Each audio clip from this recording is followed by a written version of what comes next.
Ανατολική Αττική και οι παραλίες της αποτελούν διέξοδο για αρκετούς Αθηναίους τις ζεστές μέρες του καλοκαιριού.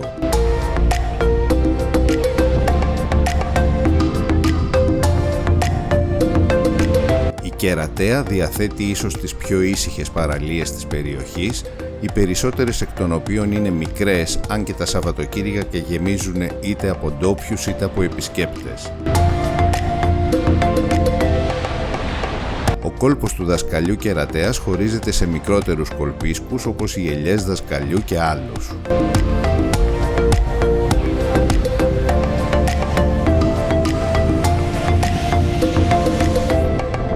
Η παραλία Ελιές Δασκαλιού είναι η πιο γραφική, αν και πλέον εκεί υπάρχει ένα beach bar που καλύπτει το 1/3 περίπου του χώρου.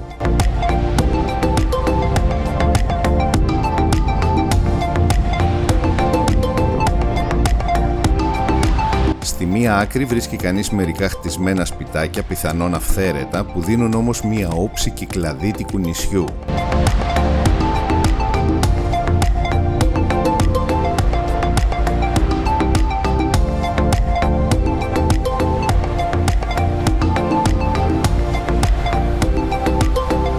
Ο βοριάς επηρεάζει την περιοχή, οπότε καλό είναι να την αποφύγετε όταν φυσάει έντονα.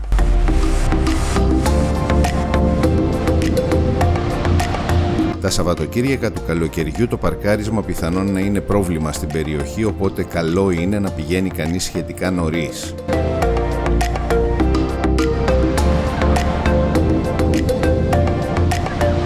Το δασκαλιό συνδυάζει καθαρά νερά, πράσινο, σχετική ηρεμία, ενώ έχει μέρη όπου μπορεί κανείς να φάει ή να πιει κάτι δροσιστικό.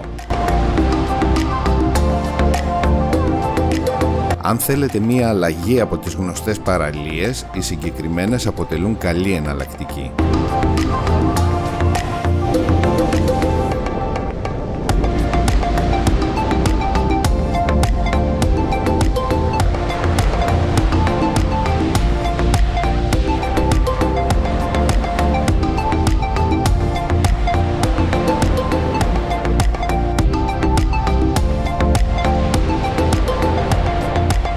Μέχρι την επόμενη εξόρμησή μας, να είστε όλοι καλά.